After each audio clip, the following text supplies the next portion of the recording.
Bismillahirrahmanirrahim. Assalamualaikum warahmatullahi wabarakatuh. Waalaikumsalam warahmatullahi wabarakatuh. Bagaimana kabar Bapak Ibu semua? Baik, Baik, sehat? Oke. Hari ini kita akan berbicara banyak tentang kebahagiaan, welfare di kesejahteraan ternak. Baik, sebelumnya kita semangat pagi dulu ya. Semangat pagi. Pagi. Luar biasa. Yes. Nah, tarikannya yang kencang. Kurang semangat. Semangat pagi. Pagi. Luar biasa. Yes. Oke. Ini adalah slide saya kesejahteraan ternak. Kita akan belajar tentang animal welfare. Jadi, terima kasih banyak juga saya ucapkan kepada Pak Arifin sebagai Widya Iswara ahli utama yang telah datang untuk melihat hal ini. Ini adalah salah satu oleh-oleh saya. Kemarin saya ke Denmark selama 3 minggu. Di sana saya short course langsung dari profesor saya di Denmark. Ini adalah satu hal yang langka di Indonesia ya, tentang animal welfare atau kesejahteraan ternak. So what does the animal welfare means? Nah, ini saya Prima Pujiarjo, saya dari Balai Besar Pelatihan Peternakan Batu, saya Widya Iswara. S1, S2 saya di IPB, saya internasional experience saya di Ibaraki University dan Copenhagen University. Oke, hasil belajar. Nah, nanti hasil belajar peserta itu mampu memahami prinsip kesejahteraan ternak. Prinsip kesejahteraan ternak akan Bapak Ibu semua pahami, itu hasil belajarnya. Yang kedua adalah indikatornya, Bapak Ibu semua dapat menjelaskan prinsip kesejahteraan ternak dan definisi kesejahteraan ternak. Baik, silakan kita lebih dekat lagi supaya lebih mengerti. Nah, kita akan bagi 3 kelompok ya. Oke, kelompok 1, kelompok 2, kelompok 3. Dimengerti Bapak Ibu? Baik, sebelum ke sana saya akan perlihatkan beberapa alat peraga. Nah, ini ada salah satu tempat minum. Nah, semua desain alat peternakan itu diciptakan untuk welfare, untuk kesejahteraan. Ini tempat minum sapi, dia dengan di sini, tapi tidak tersiksa. Nah, itu harus didesain dengan baik. Ini satu. Nah, salah dua. Tadi kan salah satu, salah dua. Nah, ini sapi itu tidak boleh diikat di peluhnya ya. Nah, tapi menggunakan brangus ini ya. Nah, menggunakan apa namanya? Brangus ya Pak ya. Ya, brangus supaya dia itu welfare, tersejahtera. Jadi kalau misalkan diikat boleh, tapi tidak sepanjang hidupnya. Itu adalah salah satu dari rule of animal welfare. Terus penggunaan tampar itu juga tidak menyiksa. Ini salah satu penerapan di sapi. Terus kita juga ada ini ya, ini. Coba Mbaknya kesini Mbak. Bisa dipegang. Ya masuk ke sini ya. Coba pegang Nah, kita juga di animal welfare ada namanya welfare untuk mesin. Kita tetap produksi tinggi, tetapi tetap sejahtera. Kayak misalkan ada yang melakukan seperti ini, itu kan tidak welfare. Ada harusnya sesuai dengan pedet itu cara milkingnya. Nah, seperti itu. Jadi dengan masatnya seperti ini. Juga dengan milking parlornya. Nah, itu juga dengan cara pijat. Nah, seperti itu. Tetap harus, terima kasih Mbak. Tetap harus sejahtera, tetap harus secara natural mungkin. Itu adalah salah satu prinsip kesejahteraan ternak. Baik, tadi sudah dibagi kelompok. Silakan kelompok 1. Maksud dari gambar ini apa? Yang keras? Kayak menderita karena tercet gitu. Oke, well done, good. Jadi seperti itu ya. Kelompok 2. Anjingnya mengeluarkan ekspresi senang gitu. Senang ya. Jadi jadi nggak terbantahkan gitu ya istilahnya. Nggak ada yang nutup-nutupin. Kelompok 3. Yang gambar 3 menunjukkan pedet bisa minum bebas melalui nipel buatan. Oke, jadi pedet itu alaminya menyusu di induknya ya. Nah, tapi kita ingin produksinya tinggi, tidak apa-apa. Kita buatkan nipel dari rubber atau dari karet. Baik, itu brainstorming dari kita. Selanjutnya, ini ada video. Silakan Bapak Ibu lihat.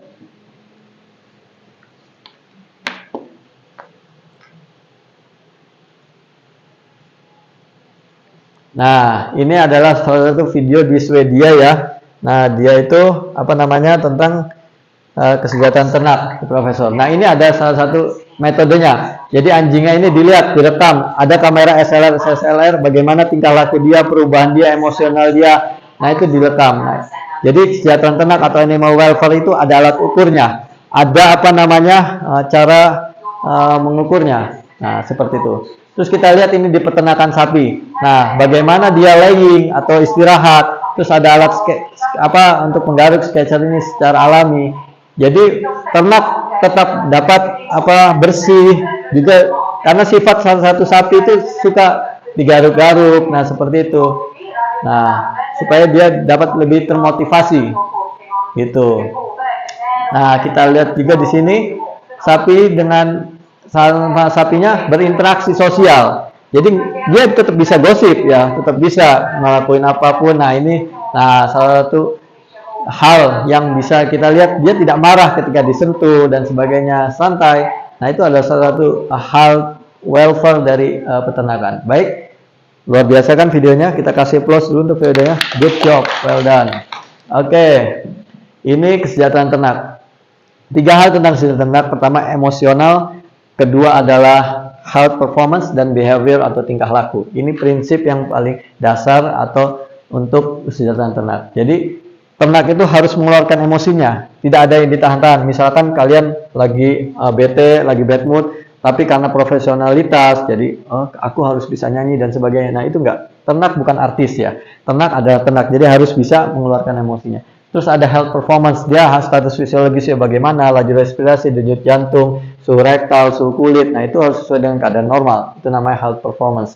Terus behavior, tingkah laku dia di alam. Kambing bisa, misalkan walaupun dikandangkan, tapi dia tetap punya Pak Arifin itu di belakang itu ya untuk grazing ya, untuk pelepasan, untuk warming up dia, exercise ya, tepat sekali Pak Arifin. Baik, terus juga di sini ada cara ukur, ini singkat saja, nanti ini sebenarnya mata latih berikutnya karena ini sangat detail. Nah, jadi ada indikatornya, kita lihat ada indikator, ada yang titiknya banyak tuh berarti pengukurannya banyak. Terus ada kriterianya terdiri dari 5 freedom tadi, nanti yang saya jelaskan. Jadi misalkan contoh, absence of hunger,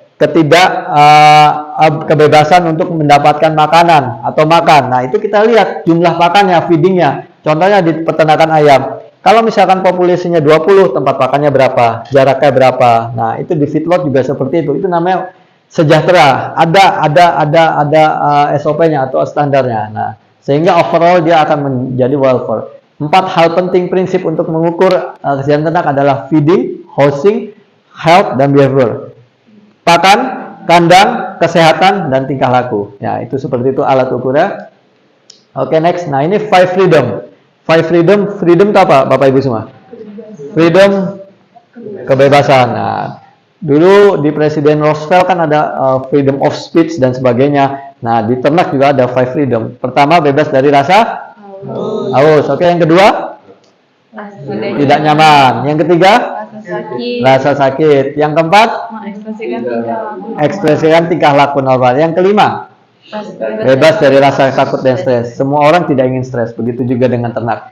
Contoh peternakan ayam, kita taruh di dekat jalan tol. Ada di Tangerang, di Bekasi itu, di akses jalan tol kan luar biasa ya, truk dan sebagainya. Dan ketika dia ada truk, nah, dia tidak akan bertelur secara normal. Yang seharusnya bertelur 1 hari sekali, ya terlalu cepat dan sebagainya. Lebih ke arah, kalau betul tetap durasinya, tapi lebih ke arah bentuknya. Ada yang bentuknya kecil, bundar dan sebagainya, seperti itu. Nah, itu 5 freedom. Jadi Bapak Ibu bisa lihat sendiri. Terus definisi kesejahteraan ternak. Ini definisi pemaknaan. Sejahtera itu berdasarkan 3 hal. Function, naturalness, dan happy feelings atau happiness. Jadi function itu terdiri dari health, growth, dan reproduction. Health itu apa? Kesehatan, status fisiologinya seperti apa. Nah, itu terus growth. Growth itu bagaimana pertumbuhannya. Pertumbuhan itu apa maksudnya berarti? Recording ya. Nah, recording di peternakan kan ada recording ya. Nah, ini Bapak Ibu semua dari kalangannya akademisi, makanya di sini saya sajikan presentasi dalam bahasa Inggris maupun bahasa Indonesia karena Bapak Ibu sudah punya basic. Nah, seperti itu. Jadi pola pertumbuhan yang baik recording ya. Jadi recording, terus yang ketiga reproduction. Apakah dia abortus atau enggak? Nah, itu seperti itu. Terus naturalness. Nah, natural itu terbagi dari 2. Natural dari tingkah laku dia dan natural lingkungan. Alaminya dari lingkungan dia, alami dari tingkah lakunya. Jadi dia harus sealami mungkin tingkah laku alami dalam lingkungan, ya seperti itu. Jadi kandang kambing boleh di apa intensif, tapi dia punya exercise. Nah, jadi produksinya tetap kita bisa capai. Evaluasi, baik ini the last but not least ya. Terakhir saya ingin dibagi 3 kelompok tadi 1, 2, 3 sudah saya sediakan kertas di Bapak Ibu semua. Silakan jawab 2 pertanyaan ini. Saya kasih waktu 5 menit ya. Silakan. Oke, good, baik. Waktunya sudah selesai. Ada yang mau bisa jawab perwakilan? Siapa? Oke, baik. Gimana? Baik, untuk yang pertanyaan pertama itu, Ya. yang 5 freedoms, yang pertama ada bebas dari rasa haus, lapar dan malnutrisi. Kedua, bebas dari rasa tidak nyaman. Yang ketiga, Ya. bebas dari rasa sakit. Yang keempat, bebas mengekspresikan tingkah laku alami. Dan yang terakhir itu bebas dari rasa takut dan stres. Kemudian untuk pertanyaan nomor Yang 2, kedua, definisi kesejahteraan, yang pertama ada kesehatan, yang kedua ada pertumbuhan, dan yang ketiga ada reproduksi. luar biasa sekali. Kita akan berikan close kepada Ibu yang telah menjawab dan sangat welfare ya, sangat sejahtera. Oke. Kesimpulan, take notes ya. Lesson learned yang kita bisa dapat yang pertama adalah kesehatan ternak tadi ada 5 prinsip atau 5 freedom, terus ada definisinya yang 3. Yang pertama adalah functions, naturalness dan feelings ya, seperti itu. Yang terakhir adalah how to measure, cara mengukur kesejahteraan ternak. Jadi kesejahteraan ternak tuh nggak ngomong, oh itu nggak bahagia. Ada alat ukurnya ya. Jadi sekarang sudah jelas. Nanti Bapak Ibu semua kita akan next step ke mata latih untuk yang lebih advance.